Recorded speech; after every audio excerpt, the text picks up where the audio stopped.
lên đi cùng hát lên đi, hãy hát lên hoan nghênh của trời, xót thương người sống trong tăm tối đang mải mê trong chốn hư vong này.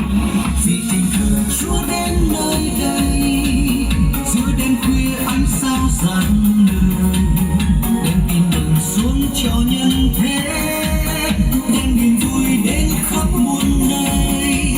Ta cùng mong đến thờ lạy Vua Giêsu, cùng một đồng Bethlehem xưa.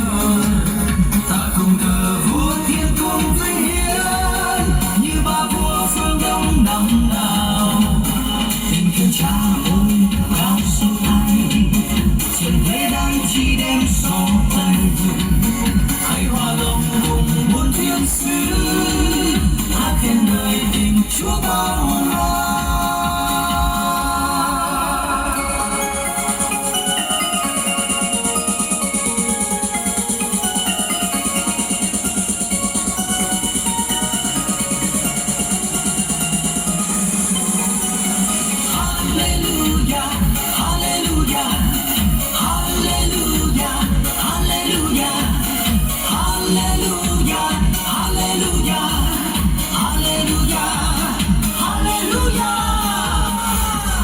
Nào đàn lên đi cùng hát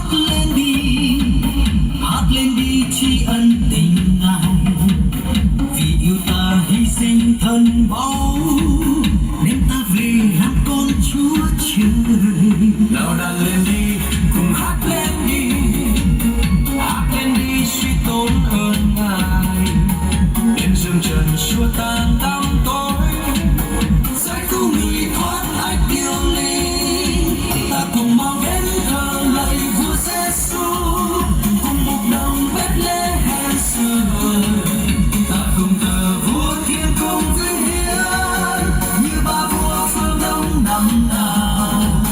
Tình thương Cha ơi cao số thay, trần thế đang chi đem so tay.